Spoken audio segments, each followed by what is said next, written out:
Атырап аймақты жасыл маканға айландыру бүгінгі күннің ахметлі мәселесі һәм машқаласы. Солай екен, бұл бойынша нәтижелі системаны жолға қою һәм әмели нәтижеге ерсу үшін жұмыслар давам етіп жатыр.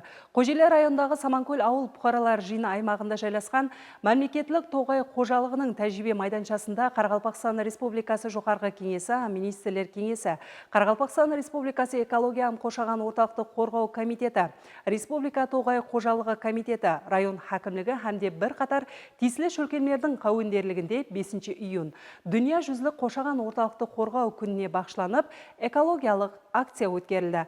Бұл хақында Қабашымыздың репортажында танысасыз.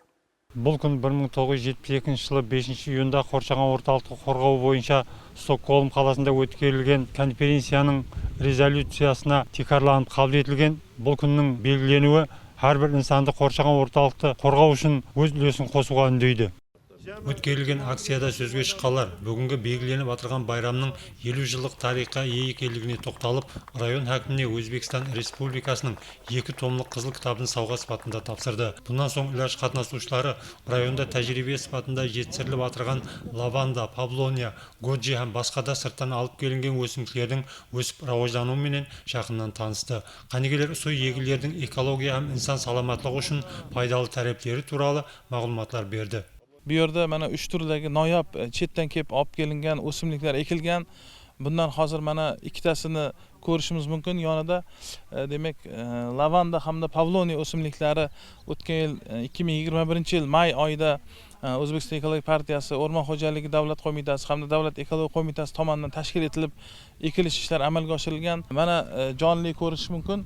Ushbu xo'jalik xizmatchilari bilan birgalikda hamda mutaxassislar bilan birgalikda tushuntirish seminar ishlari amalga oshirilmoqda. Bu yerda ana o'rmon xo'jaligiga ixtisoslashgan oliy ta'lim muassasalarining talabalari ham ishtirok etmoqda.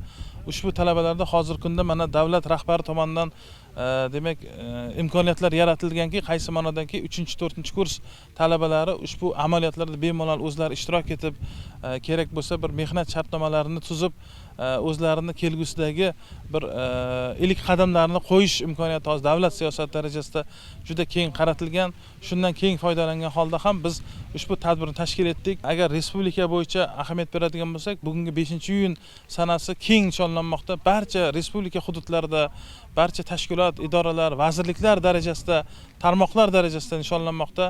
Bu faqat biza bir yilda bir kun shu atrof muhit kunini muhofaza qilishga qaratilgan biz ishlarni tashkillashtirmasligimiz kerak. Balkim kun davomida, yil davomida, oylar davomida biz ushbu ona tabiatni asrashga barchani chorlashimiz kerak. Chunki tabiatimiz sof bo'lsa, musaffo bo'lsa, inson sog'ligi yaxshi bo'ladi, kayfiyati yaxshi bo'ladi, aholi orasida demak uzoq umr kechirish darajasi oshadi. Qo'jeli rayonida biylgi mavsumda jami 497.489 dana terik һәм меуе нәлләре егіліп, белгіленген ереже 100.5%-ге орыланды. Атап өту керек, бұл егілген терек нәлләре тұрақлы суғару тармағына жалғанған болып, тарбиясына да тиесілі жауапкерлер біріктірілген. Саманкөл ауыл бұқаралар жиыны район орайынан 4 км аралықта жайласқан. Қарақалпақстан Республикасы Тоқай қожалығы комитетіне тиесілі бұл аймақтағы 26 гектар майданда 24 түрдегі 1000 түп меуелі һәм саямалы терек нәллері егілген. Қазіргі уақытта нәллерді суғару менен байланысты агротехникалық илаждар әмелге асырылмақта. Қаланың іші, районның іші, мекемелердің алдына да усулар осы жерден нәллері жеткеріліп, егіліп жатыр. Келешекте осы тереклерді көбейттіру. Бұрын мысалы қайрағаш, ясен дейміз, күлен көп жерге тарқалған терек. Енді міне солардың түрлерін көбейтіп жатырмыз. Әр түрлі терек. Міне қалай болса, мына можжевельник, тұя, әр түрлі сортта ақ тереклер жетістіріліп, міне 19-ден бері осы жерлер бұрын жатқан ашалық жерлер еді. Осы күнге келіп, азыр міне толысып, үлкен нәлханеге айландырылып жатыр. Мәселен, лаванда хақында айтатын болсақ, бұл пайдалы өсімдік. Республикамыз қанегелері тарапынан Ферғана уалаятынан алып келінген лаванда тұқымларынан нәл жетістіріліп 4 гектар майданға егілді. Солай етіп, бұл жерде лаванда плантациясы пайда болды. Лавандадан косметология һәм медицинада кеңінен пайдаланылады. Оның гүлдері толық жетіліскеннен соң, жоңышқа өсімдігі сияқты маусым давамында 3 мәртебе өнім алу мүмкін. Тәжірибе сипатында жетістіріліп атырған бұл лаванда гүлдерін кейін ала экспорт етуде ережелестірілген. Lavanda tikarından so lavanda güldaşlar aylasına kırışı өсімдік болып, бұл өсімдік tikarından puta yarım puta болып есептелінеді. Бұны эфир майы үшін көп қолданылады. Дәрілік азық ауқат санатында tikarından косметологияда көп қолданылады. Енді бұның ватаны Италия, Испания, Францияның таулы жерлерінде өседі.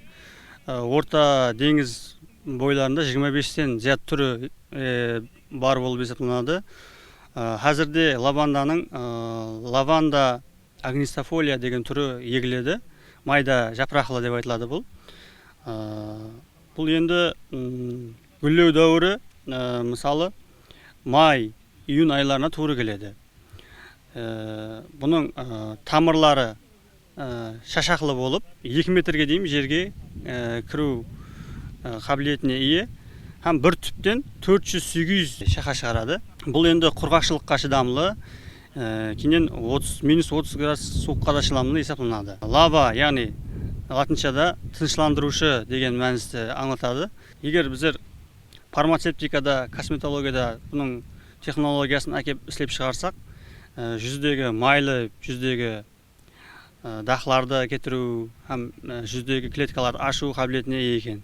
Қазір Қарақалпақстан шариғатына масласуы, міне лаванданың көріп тұрсыз, 2-ші жылы шығуы жақсы. Құда қаласа бұны 2-ші жылдан бастап бұны өнімін жинап алуға болады. 20-25 жыл өнім береді. Бірақ лаванданың плантациясын 6-7 жылдан қайта егіс қылып алмаслап егіп тұру керек. Бір сөзбен айтқанда мемлекетіміз басшысы тарапынан тикар салынған жасыл макан ұлыма милли жойбары республикамыздағы әрбір инсанды тек бір мақсатке, яғни тоқайзарлықлар жаңадан жаңа бағлардың жаратылуына үндемекте. Кең жәмешілік қоршаған орталықты қорғау, табиғи ресурстардан ақылға орас пайдалану, экологиялық машқаларды жұмсарту арқылы арал бойы аймағын және де ара ойландыруға үлес қоспақта.